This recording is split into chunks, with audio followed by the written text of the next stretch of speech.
Gremlins! I have been a huge fan of Rick Riordan's Percy Jackson and the Olympians series, as well as his other series in the same world, since I was in middle school. In fact, one of the first OCs I created was set in the world of Percy Jackson. As the new Percy Jackson TV show is now airing, I've plunged right back into the fandom, and decided to introduce my old OC. As one of my oldest characters, this character has gone through a lot of changes. One thing that hasn't changed is her name. This is Kylie Tree.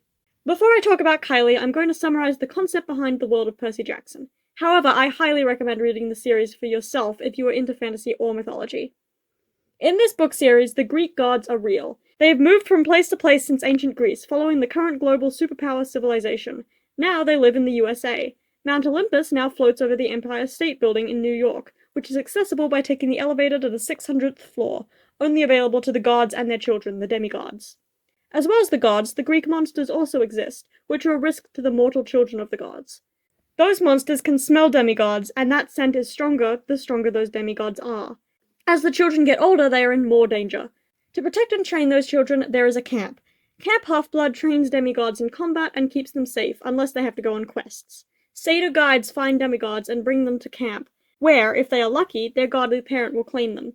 Kids are sorted into cabins based on who their godly parent is, and the unclaimed live in the Hermes cabin. Some demigods are too powerful and attract too many monsters, so live at camp all year round.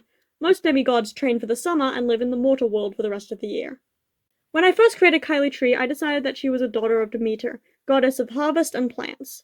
I figured that Demeter was the most likely parent for me, based on my personality. I then thought maybe Athena, goddess of wisdom, craftsmanship, and war, would be a better fit. Then I changed Kylie Tree's lore, making her mortal father a demigod.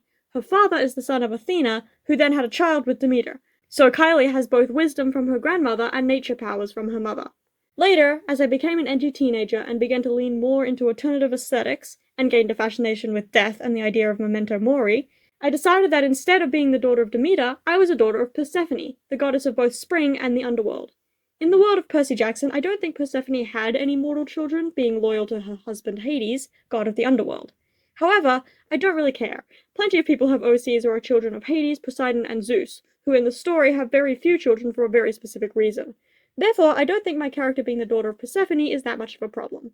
Basically, as of now, Kylie Tree is the daughter of Persephone and a professor of environmental science, who happens to be the child of Athena. As a child, Kylie was at more risk from the monsters that targeted her father than she was from her own monsters. She also knew all through her childhood who she was and the truth about the world, since her father knew and never kept it a secret. When she was 11 and began to attract her own monsters, her father brought her to Camp Half-Blood for the first time. As a demigod himself, he is able to visit her at camp often, but she lives there full-time where she is safe, except when going on a quest. At camp, Kylie lives in the Demeter cabin, since there is no Persephone cabin, and Demeter is her grandmother. She has a lot of the same powers as the children of Demeter, and trains with them in growing plants. This means she spends a lot of her time tending the strawberry fields, which is the camp's main source of profit. Kylie also trains with a sword, and knows how to use a bow, although she isn't good at it. She also has the power to communicate with ghosts and the dead, and when Nico D'Angelo, son of Hades, is at camp, she spends time with him to learn to control that power. Kylie loves being at camp. She loves hanging out with her friends. She likes most of her training. She loves playing camp games like Capture the Flag. However, there is always part of her that longs for adventure, to test her skill in the real world against real monsters. She was brought to camp young, and only had a few encounters with monsters before getting there, monsters that her father kept away from her. She's trained to fight, but never tested her skill, and sometimes dreams of running away from camp to see if she's really good enough. For this image, I posed Kylie with her celestial bronze sword over her shoulder, with her free hand in her pocket. I did something with the outlines that I've only done a couple of times before. Since most of the outlines of the jewelry and details are coloured rather than black, I drew all those lines in one shade of green, then recoloured them as I coloured the rest of the character. Kylie is wearing an orange Camp Half-Blood t-shirt over a green long sleeve with sleeves rolled up. She also has a pair of green cargo shorts with a belt chain and painted mushroom pattern around the cuffs. Her shoes are green high-top Converse with various colourful beads threaded on the laces. Kylie wears a lot of bracelets on each wrist, beaded, woven, or plastic. She also has camp beads around her neck, one bead for each summer she's been there. I put a lot of small details into this image which weren't in the original design. The one I'm proudest of is her pomegranate earrings, a representation of her mother.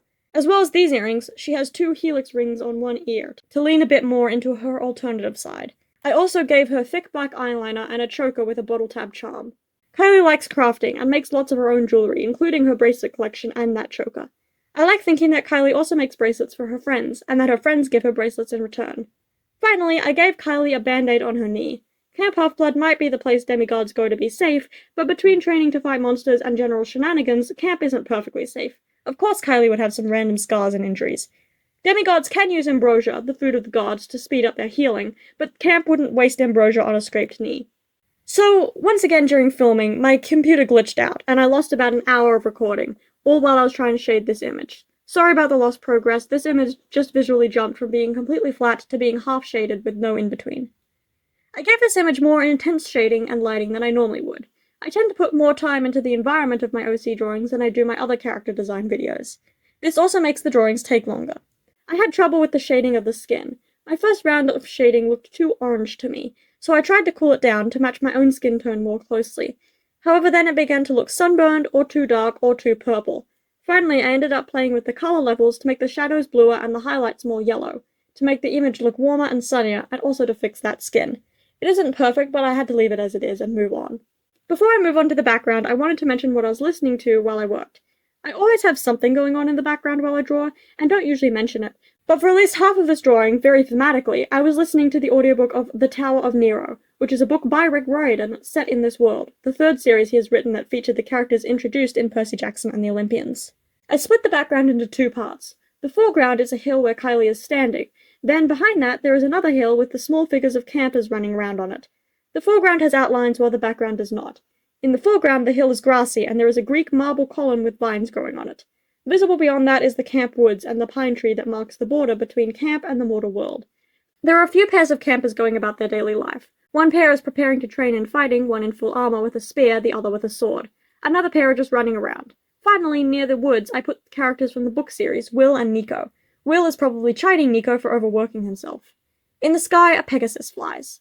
I finished this image with some final recoloring and adding some more lighting and shadow effects. It felt really nice redrawing one of my older and most used OCs, but the process of drawing Kylie was filled with glitches and problems.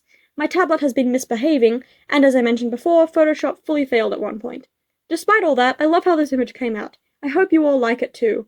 Thank you for coming with me as I renew my love for the Percy Jackson world and revisit my old characters. Happy New Year, and I'll see you all next time. Until then, bye!